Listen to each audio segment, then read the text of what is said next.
जय माता दी दोस्तों, शुभ सावन, जय महादेव। सावन की शिवरात्रि और प्रदोष की बहुत सारी शुभकामनाएं। तो दोस्तों, जैसा कि इस समय सावन चल रहा है तो इस माह में देखिए सोमवार का व्रत और तेरस यानी शिवरात्रि का व्रत, प्रदोष व्रत, इन सब का अपने आप में विशेष रूप से महत्व है और इनका पूजन, नियम, विधि और विसर्जन कैसे करना है, किस प्रकार से प्रदोष, त्रयोदशी, तेरस कौन सा व्रत करें या फिर दोनों व्रत करें, या आप पहले से जो व्रत रह रहे हों उस व्रत का नियम पूर्वक श्रावण मास में भी उसका नियम से व्रत करें, तो आपका धन संपदा और आपका परिवार सुखी समृद्धि सब कुछ बढ़ती रहती है। तो जैसा कि दोस्तों हमेशा की तरह से चाहे प्रदोष हो चाहे शिवरात्रि हो, अब देखिए प्रदोष व्रत में शाम के समय ही पूजा की जाती है। मतलब यानी व्रत का जो लोग निराहार रह सके यानी फलहार भी ना करें तो वो जो है शाम को पूजा करते हैं।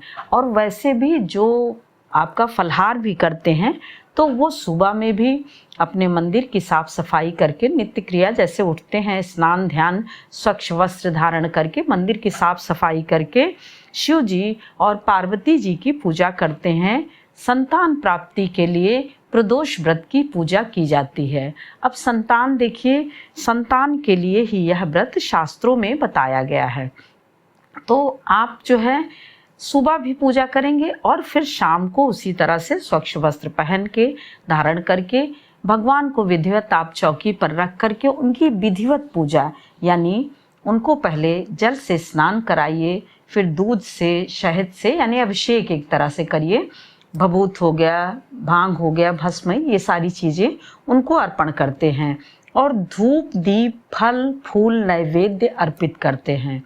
यानी धूप दिखाते हैं, दीप, फल फूल चढ़ाते हैं, नैवेद्य यानी भोग अर्पित करते हैं, मंत्रों का जप निरंतर करते रहते हैं।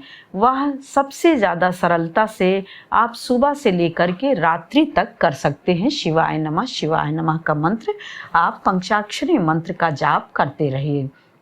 बेलपत्र आप 11-21 की संख्या में चढ़ा सकते हैं। शमी का पत्र चढ़ा सकते हैं, क्योंकि बेलपत्र एक चढ़ाएंगे तो वह कई गुना होके शमी का एक पत्र चढ़ाते हैं तो उसका फल देता है। अब कथा अवश्य पढ़ें और आरती जब करें, महादेव की आरती करें तो सभी देवी देवताओं की आरती करें और उसके बाद देखिए क्षमा प्रार्थना करें। अब जैसा कि देखिए पंचांग के अनुसार श्रावण मास में त्रयोदशी तिथि 1 अगस्त को दोपहर 3:58 से लग जाएगी और अगले दिन 2 अगस्त को यानी 2024 में 2 अगस्त को आपका 3:25 तक रहेगी। तो देखिए उदया तिथि के अनुसार तो आपका 2 अगस्त हो रहा है, परंतु प्रदोष व्रत आपका 1 अगस्त को ही रखा जाएगा, क्योंकि शाम के टाइम प्रदोष बेला में 1 अगस्त को ही शुभ मुहूर्त में प्राप्त हो रहा है। हमेशा देखिए सनातन धर्म में उदया तिथि से ही होता है, परंतु जिस व्रत में शाम की पूजा या रात्रि की पूजा की जाती है उस समय का मुहूर्त और समय देखा जाता है, शुभ समय देखा जाता है, यानी उस समय जरूर से जरूर होनी चाहिए तिथि वो। अब देखिए दूसरे दिन आपका शिवरात्रि, तो शिवरात्रि आपका 2 अगस्त को है। शिवरात्रि आप सुबह, दोपहर, शाम और रात्रि 4 पहर भी पूजा कर सकते हैं। जैसे कि आप देखिए महाशिवरात्रि होती है, उसी प्रकार से श्रावण मास की शिवरात्रि, इस शिवरात्रि का भी बहुत ज़्यादा ही महत्व है और शास्त्रों पुराणों में बहुत ज़्यादा विशेष कथाएं और कहानियां, सारी चीज़ें प्रचलित हैं, विधि विधान प्रचलित हैं, जिनको कि करने से बहुत सारी चीज़ें प्राप्त की जा सकती हैं। तो देखिए यदि गृहस्थ आराम से कुछ ऐसा करें तो वह जो है शिवरात्रि के दिन सुबह, दोपहर, शाम और रात्रि में पूजन करके इसका पूर्ण रूप से लाभ प्राप्त कर सकते हैं। इस प्रकार से देखिए प्रदोष आपका 1 अगस्त को बृहस्पतिवार को है, तो गुरुवारी यानी गुरुवार गुरुदेव का, विष्णु भगवान और शिव जी दोनों का हो जाएगा। तो यह अपने आप में एक और भी बहुत महत्वपूर्ण है। और प्रदोष व्रत सदैव देखिए संतान के लिए रहा जाता है। और तेरस यानी त्रयोदशी का व्रत घर की सुख समृद्धि, धन संपदा, कीर्ति यश वैभव के लिए रहा जाता है, पति की लंबी आयु के लिए रहा जाता है। इस प्रकार से 1 अगस्त को बृहस्पतिवार को, गुरुवार जब है, उस दिन आपका प्रदोष व्रत है। और मासिक शिवरात्रि आपका 2 अगस्त को है। पार्थिव शिवलिंग से आप पूजा कर सकते हैं, या फिर पारद शिवलिंग, या फिर आप नर्मदेश्वर शिवलिंग घर में रखे हों तो उनका पूजन करना श्रेष्ठ माना जाता है। इस माह में आप किसी भी प्रकार से प्रभु की सेवा करते हैं, मंदिर में दर्शन करते हैं, पूजन करते हैं, तो बहुत ही ज़्यादा पुण्य प्राप्त होता है। बस देखिए कि जैसे सभी पूजा में होता है, यानी कोई भी पूजा आप देखिए, चाहे वह सत्यनारायण भगवान की पूजा हो, चाहे वह दुर्दुरिया हो, चाहे वह कोई जाप हो, या किसी मंत्रों का जाप हो, या फिर कोई भी हो, तो यदि कोई गर्भवती महिला है तो उसको कहते हैं कि इसलिए नहीं रहना चाहिए क्योंकि जब पति साथ में बैठते हैं तो 3 की संख्या हो जाती है। इस प्रकार से यह ध्यान दिए रहें। और बाकी पति पत्नी बैठकर यदि पूजन करते हैं तो वह बहुत ही कल्याणकारी अपने आप में इस माह में होता है। प्रदोष की पूजा शाम को करनी होती है विधिवत, और शिवरात्रि की यदि आप पुराणों के अनुसार 4 बार करते हैं, शास्त्रों के अनुसार, तो वह बहुत ही ज़्यादा सिद्धकारी और सफलकारी होता है। अब देखिए इन सब व्रतों में आप मंदिर जो है जाइए निश्चित रूप से, परंतु अपने घर में अवश्य पूजा करिए। क्योंकि देखिए समय काफ़ी मिल जाता है, यानी जब आपका शुभ मुहूर्त रहता है तो उस टाइम से लेकर के पर्याप्त समय रहता है।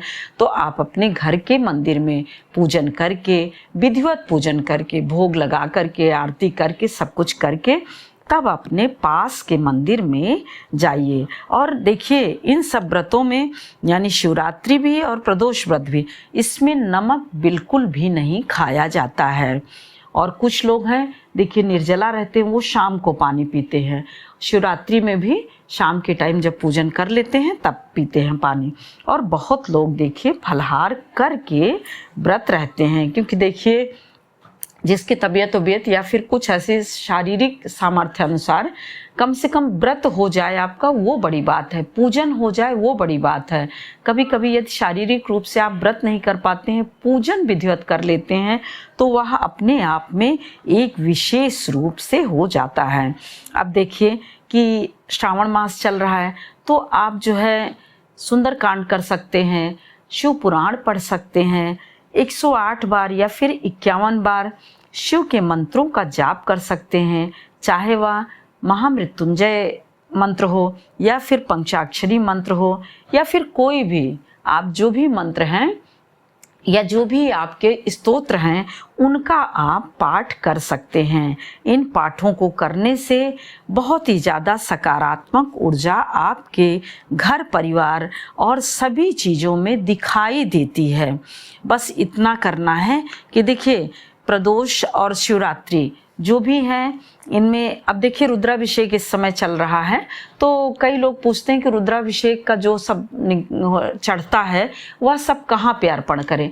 तो देखिए आपको मैं बता रही हूँ, बहुत काफ़ी समय पहले से ईश्वर की कृपा से रुद्राभिषेक होता चला आ रहा है। तो जानते हैं कभी भी मैंने कहीं बाहर नहीं डाला, ना ही हमने गंगा जी में जा कर के डाला, बल्कि अपने छत के गमलों में हम उसको थोड़ा थोड़ा करके डाल देते हैं, और जो दाना और वो सब रहता है वो चिड़िया कौवा सब चुन ले जाते हैं।